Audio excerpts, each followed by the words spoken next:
उच्च शिक्षा मंत्री श्री योगेंद्र उपाध्याय जी, प्रभारी मंत्री श्री दयाशंकर सिंह जी, उच्च शिक्षा की राज्य मंत्री श्रीमती रजनी तिवारी जी, विधायक सलेमपुर और प्रदेश की ग्राम्य विकास की राज्य मंत्री श्रीमती विजय लक्ष्मी गौतम जी, लोकप्रिय सांसद श्री शशांक मणि त्रिपाठी जी, माननीय विधायकगण श्री जयप्रकाश निषाद जी, श्री सलभ मणि त्रिपाठी जी, श्री सभा कुंवर कुशवाहा जी, श्री दीपक मिश्रा जी, श्री सुरेंद्र चौरसिया जी, पूर्व सांसद और भारतीय जनता पार्टी के पूर्व प्रदेश अध्यक्ष डॉक्टर रमापति राम त्रिपाठी जी, भारतीय जनता पार्टी के क्षेत्रीय अध्यक्ष श्री सहजानंद राय जी, पूर्व सांसद श्री रविंद्र कुशवाहा जी, आज के इस कार्यक्रम में उपस्थित विधान परिषद सदस्य डॉक्टर रतनपाल सिंह जी, विधायक हाटा मोहन वर्मा जी, भारतीय जनता पार्टी के जिला के अध्यक्ष श्री भूपेंद्र सिंह जी और भारी संख्या में आज 676 करोड़ रुपए की इन परियोजनाओं के लोकार्पण और शिलान्यास कार्यक्रम में उपस्थित देवरिया के मेरे सभी उपस्थित बहनों और भाइयों, आप सबका मैं इस आयोजन में हृदय से अभिनंदन करता हूं, स्वागत करता हूं। हमारे सनातन धर्म की परंपरा में अक्षय तृतीया की तिथि अत्यंत पवित्र मानी गई है। यानी जो अक्षय है, और मैं आपका अभिनंदन करूंगा, आप सबको धन्यवाद भी दूंगा कि आपने 2014 से लेकर के 2024 तक हर चुनाव में भारतीय जनता पार्टी के रिकॉर्ड को अक्षय बना करके रखा हुआ है। भगवान विष्णु और भगवान परशुराम का आशीर्वाद, बाबा देवराहा का आशीर्वाद आप सब पर, उनकी कृपा दृष्टि इसी प्रकार से बनी रहे, इसके लिए अक्षय तृतीया की इस पावन तिथि पर 676 करोड़ रुपए की परियोजनाओं के साथ आज यह मंच आपके बीच में यहां पर उपस्थित हुआ है। बहनों और भाइयों, आज आप सब इस बात को देखते हैं, देवरिया जनपद 2017 के पहले की स्थितियां क्या थी। बीमारी थी, गुंडागर्दी थी, अव्यवस्था थी, अराजकता थी, पर्व और त्योहार शांतिपूर्ण तरीके से नहीं मनाए जा सकते थे। नौजवान प्लान करता था, किसान आत्महत्या करने के लिए मजबूर होता था। यहां पे मुसहर, पंटांगिया और तमाम अन्य जातियां गरीब भूखमरी का शिकार होता था, और प्रदेश सरकार जो समय प्रदेश में सत्ता में थे, ये लोग नीरों की तरह चैन की बंसी बजा करके अपने स्वयं के परिवार तक सीमित रह गए थे। याद करिए 2017 के पहले यही क्षेत्र था जहां इंसेफ्लाइटिस से हजारों बच्चों की मौत होती थी।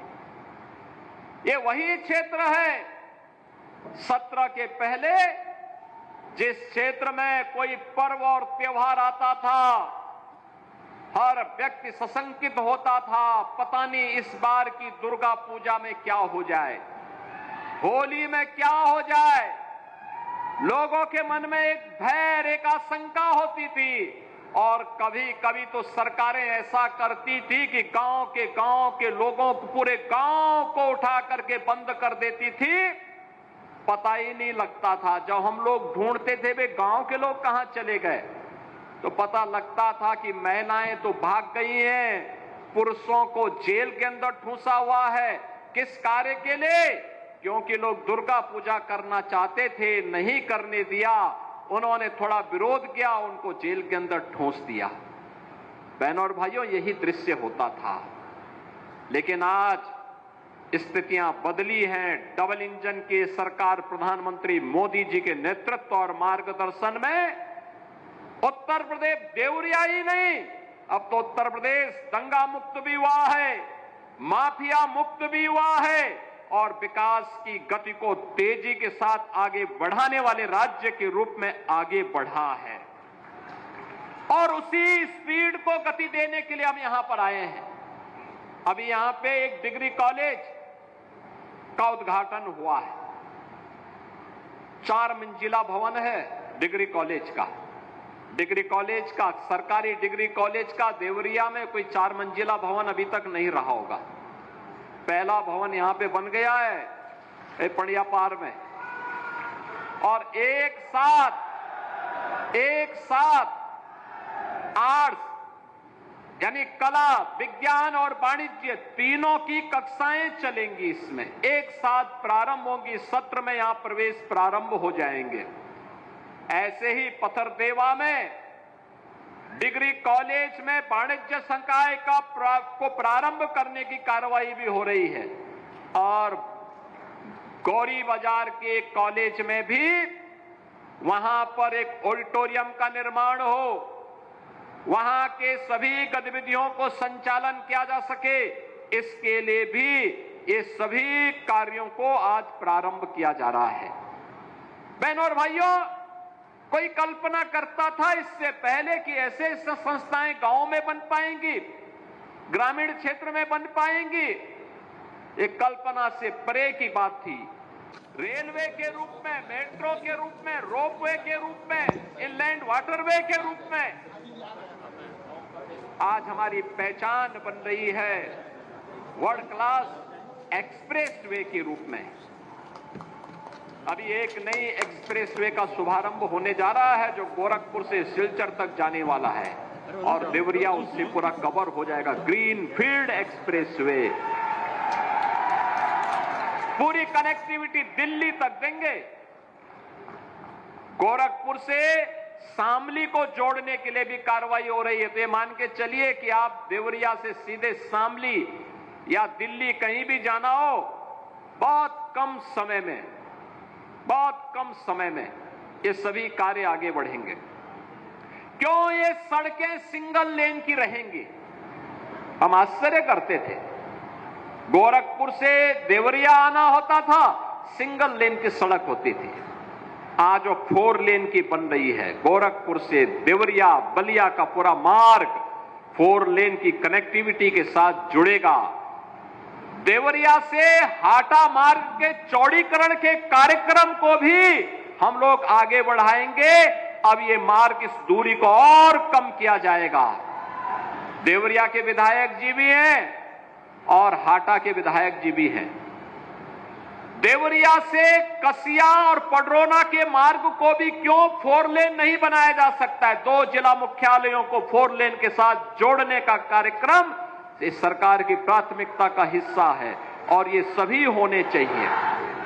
पिछली सरकारों ने बीमारियां दी, चीनी मिलों को बंद करके यहां पर बेरोजगारी दी, पिछली सरकारों ने यहां पे दंगे करवाए, पिछली सरकारों की सोच ही वही थी। आपने देखा होगा भी, ये लोग जो परिवारवादी हैं, जिनकी सोच केवल अपने परिवार तक सीमित है, जाति का नारा देते हैं, लेकिन जब सत्ता में आते हैं तो तुष्टीकरण की नीतियों की पराकाष्ठा को पूरी करते हुए केवल अपने परिवार के विकास की बात करते हैं, अपने परिवार तक सीमित रह जाते हैं। आपने देखा होगा जब 22 अप्रैल को पहलगांव में पर्यटकों पर हमला हुआ था, आतंकी हमला हुआ था, समाजवादी पार्टी के नेताओं के बयान, किस किस प्रकार के बयान आते हैं, ये पता लगाने में ही कठिनाई होती है कभी कभी कि ये समाजवादी पार्टी के नेता बयान दे रहे हैं या कोई पाकिस्तान का प्रवक्ता बयान दे रहा है? ये पता लगाने में ही कठिनाई हो जा रही है। आपने कल समाजवादी पार्टी के एक पदाधिकारी का मुंबई में दिया गया बयान देखा होगा। इससे पहले कानपुर का एक नौजवान अपने परिवार के साथ गया था पहलगांव, स्वर्गीय शुभम द्विवेदी की निर्मम हत्या कर दी गई। जब पत्रकारों ने समाजवादी पार्टी के अध्यक्ष से पूछा कि आप समाजवादी पार्टी आप वहां क्यों नहीं गए, तो उन्होंने कहा कि हमारी पार्टी का थोड़े था।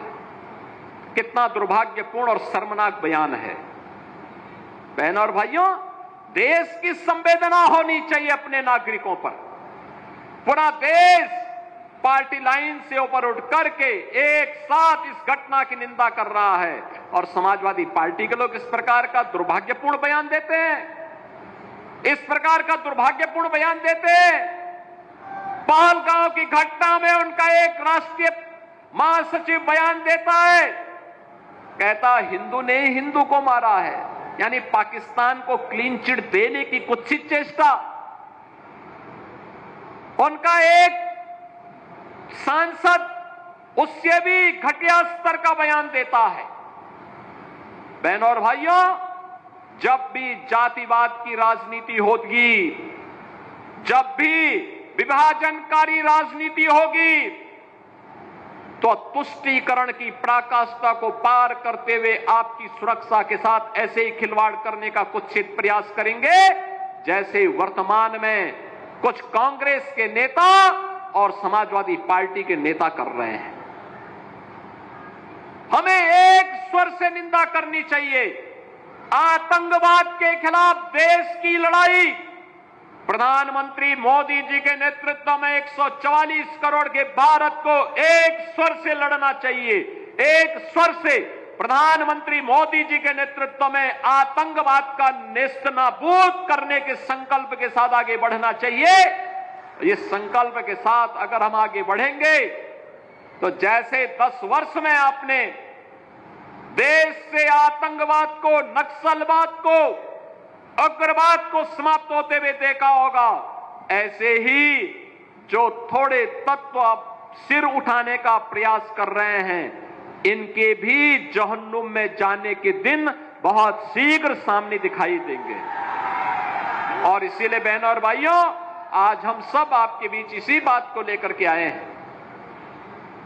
आखिर देश के बारे में कुछ तो दायित्व होने चाहिए, एक तो सीमा होनी चाहिए, सार्वजनिक जीवन में एक लक्ष्मण रेखा तो होनी चाहिए। जब राजनीतिक पूर्वाग्रहों से ऊपर उठ करके हम देश के बारे में सोचें, समाज के बारे में सोचें, जनता जनार्दन के बारे में सोचें, लेकिन उस संकुचित सोच के साथ कार्य करने वाले लोगों से उम्मीद नहीं की जा सकती, उनसे ये उम्मीद नहीं की जा सकती। उनके समय में विकास नहीं हुआ।